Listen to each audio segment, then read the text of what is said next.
விசேடமாக யாழ்ப்பாண நகரத்திலே தேர்தலுக்கு சரியாக 6 நாட்களுக்கு முன்னதாக நடைபெறுகிற இந்த பிரச்சார கூட்டத்திலே முதல் தடவையாக இலங்கை தமிழரசு கட்சி உத்தியோகபூர்வமாக மேடையில் இருக்கிறது. கடந்த 1ஆம் தேதி இலங்கை தமிழரசு கட்சியினுடைய மத்திய செயற்குழு தீர்மானமான ஒரு முடிவை எடுத்திருக்கிறோம். இந்த தேர்தலிலே 2024 ஜனாதிபதி தேர்தலிலே திரு சஜித் பிரேமதாசவை இலங்கை தமிழரசு கட்சி ஆதரிக்கும் என்கின்ற முடிவை ஏகமனதாக நாங்கள் நிறைவேற்றி இருக்கிறோம். நான் இதனை சொல்வதற்கு பல காரணங்கள் உண்டு. இலங்கை தமிழரசு கட்சி உத்தியோகபூர்வமாக ஏகமனதாக இந்த தீர்மானத்தை எடுத்திருந்த போதிலேயும் கூட எங்களுடைய கட்சிக்குள்ளே இருந்து கூட பலவிதமான சலசலப்புகள் ஏற்பட்டுக் கொண்டிருப்பதை நீங்கள் அறிவீர்கள். மிக சொற்ப அளவிலான எண்ணிக்கையானவர்கள் தமிழ் பொது வேட்பாளர் என்கின்ற ஒரு மாயமானுக்கு மயங்கி அதனை ஆதரிக்க வேண்டும் என்ற கருத்தை கொண்டிருந்தார்கள். ஆனால் அப்படியான ஒரு முயற்சியிலே எங்களுடைய கட்சி எந்த சமயத்திலையும் ஈடுபட்டது கிடையாது. அதிலே எங்களுக்கு எந்த விதமான பங்களிப்பும் கிடையாது. அப்படி இருக்க மற்றவர்கள் எல்லாம் உதிரிகள் எல்லாம் சேர்ந்து பெரியதொரு திட்டத்தை வகுத்து இந்த முயற்சியை ஆரம்பித்த போதே எங்களுடைய கட்சி பல கூட்டங்களிலே எங்களுடைய அதி உயர் சபையான மத்திய செயற்குழு 5 தடவைகள் கூடி நாங்கள் இந்த முடிவை எடுத்திருக்கிறோம். முதல் பல கூட்டங்களிலேயே நாங்கள் இந்த பொது வேட்பாளர் என்கின்ற அபாயத்தை மக்களுக்கு எடுத்துச் சொல்ல வேண்டும் என்று சொன்னோம். இறுதியிலே இலங்கை தமிழரசு கட்சி எப்படியும் நாங்கள் வழிக்கு கொண்டு வருவோம் என்று சொல்லிக் கொண்டிருந்தவர்கள் அது முடியாமல் போன காரணத்தினாலே எங்களுடைய கட்சியில் இருந்தே ஒருவரை பிரித்தெடுத்து அவரை பொது வேட்பாளர் என்கின்ற நாமம் சூட்டி முன்னிறுத்தி இருக்கிறார்கள்.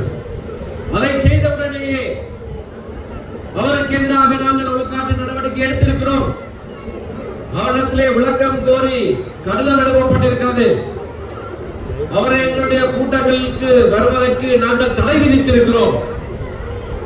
அவரோடு சேர்ந்து பிரச்சார பணிகளிலே ஈடுபடுகிற எங்களுடைய உறுப்பினர்களை நாங்கள் எச்சரிக்கை விடுத்து இந்த தீர்மானங்கள் எல்லாம் ஏகமனதாக பல்வேறு கூட்டங்களிலே நிறைவேற்றி இருக்கிறோம்.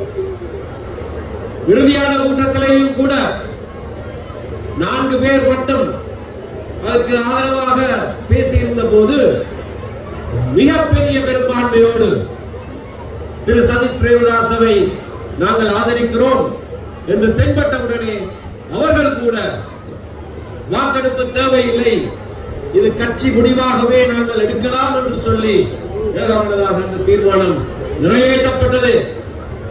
இது பொது வழியிலே சொல்லப்பட வேண்டும்.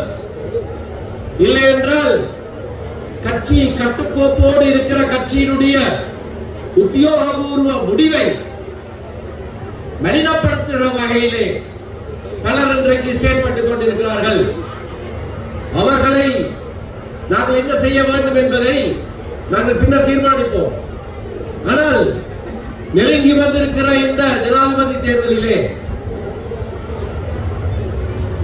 இலங்கை வாழ் தமிழ் மக்களுடைய வடக்கு கிழக்கிலே வாழுகிற தமிழ் மக்களுடைய பிரதான கட்சியாக இலங்கை தமிழரசு கட்சியினுடைய ஆதரவு வேட்பாளர் சஜித் பிரேமதாசவுக்கு மட்டும்தான் என்பதை உறுதியாக கட்சியின் சார்பிலே உத்தியோகபூர்வமாக பொது மேடையிலே நான் இன்றைக்கு அறிவிப்பதிலே பெருமைப்படுகிறேன்.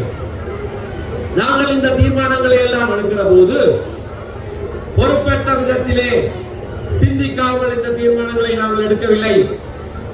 பலவிதமாக பல கோணங்களிலே ஆராய்ந்து இன்றைக்கு இருக்கிற சூழ்நிலையிலே என்ன விதமான தீர்மானத்தை பிரதான தமிழ் கட்சி எடுக்குமாக இருந்தால் அது தமிழ் மக்களுக்கும் இலங்கையிலே வாழுகிற அனைத்து இன மக்களுக்கும் ஒரு பலமாக இருக்கும் என்பதை நிதானித்து அறிந்துதான் நாங்கள் அந்த தீர்மானத்தை எடுத்திருக்கிறோம். ஆகையினாலே நாங்கள் எடுத்திருக்கிற இந்த தீர்மானத்தின்படி எங்கள் ஆதரவாளர்களும் எங்களுடைய உறுப்பினர்களும் எங்களுக்கு வாக்களிக்கிற மக்களும் தொடர்ந்து எங்களுடைய அந்த தீர்மானத்திற்கு வலுச்சேர்க்கிற வகையிலே இப்பொழுது ஜனாதிபதி அமைச்சர் கௌரவ எதிர்க்கட்சி தலைவர் சஜித் பிரேமதாச அவர்கள் மைதானத்துக்கு வந்திருக்கிறார். உங்களுடைய கரகோஷங்களினாலே அவரை நீங்கள் வரவேற்க வேண்டும். பிரதான தமிழ் கட்சியாகிய இலங்கை தமிழரசு கட்சி முற்றுமுழுதாக உத்தியோகபூர்வமாக சஜித் பிரேமதாச அவர்களை ஆதரித்து அவரை ஜனாதிபதியாக்குகிற அனைத்து செயற்பாடுகளிலேயும் நாங்கள் ஈடுபட்டுக் கொண்டிருக்கிறோம். இந்த கட்சியிலே 75 வருட வரலாறு கொண்ட கட்சியிலே நம்பிக்கையாக இருக்கிற மக்களுக்கு இந்த வேளையிலே இந்த மேடையிலே இருந்து நான் கொடுக்கிற அறைகூவல் என்னவென்றால் அவரை ஆதரியுங்கள். நாங்கள் இது இதேச்சேரியாக எடுக்கப்பட்ட ஒரு முடிவு அல்ல. நிதானித்து சிந்தித்து நாங்கள் இந்த முடிவை எடுத்திருக்கிறோம். ஏற்கனவே நண்பர் மனோ கணேசன் சொன்னதை போல, ஏற்கனவே நண்பர் ராதாகிருஷ்ணன் சொன்னதை போல, ஏற்கனவே நண்பர் ரிஷாபதியின் சொன்னதை போல தமிழ் பேசுகிற சமூகங்கள் அனைத்தும் இன்றைக்கு உத்தியோகபூர்வமாக கட்சிகளாக அவரை நாங்கள் ஆதரிக்கிறோம் என்றால் அதற்கு ஒரு முக்கிய காரணம் உண்டு. நாங்களும் சேர்ந்து வடக்கு கிழக்கு வாழ் தமிழ் மக்கள் இலங்கையிலே எங்களுக்கு வாழ உரித்துண்டு. இலங்கையிலேயும் நாங்களும் சமவிரஜைகள். ஆகையினாலே எங்களை நாங்களே ஒதுக்கி வைக்கிற செயற்பாட்டிலே ஈடுபடாமல் எங்களையும் இணைத்துக் கொண்டு எங்களுக்கு உரிய பங்கை நாங்கள் பெற்றுக்கொண்டு நாங்கள் எங்கள் பிரதேசங்களிலே ஆள வேண்டிய அந்த உரித்தையும் வரவித்துக் கொண்டு பயணிப்பதுதான் சிறந்தது. அதுதான் நாங்கள் மேற்கொண்டு செய்ய வேண்டியது. ஆகையினாலே இன்றைக்கு வேறொருவருக்கும் கொடுக்கிற வாக்குகள் வீணாய் போகிற வாக்குகள் என்பதை நீங்கள் ஞாபகத்திலே வைத்திருக்க வேண்டும். தேர்தலை பகிஷ்கரிப்பதோ இந்த தமிழ் பொது வேட்பாளர் என்கின்ற மாயமானுக்கு வாக்களிப்பதோ உங்களுடைய ஜீவிய உரித்தான வாக்கை நீங்களே குழி தோண்டி புதைத்து வைக்கிற செயலாகத்தான் இருக்கும், வீணடிக்கிற செயலாக இருக்கும்.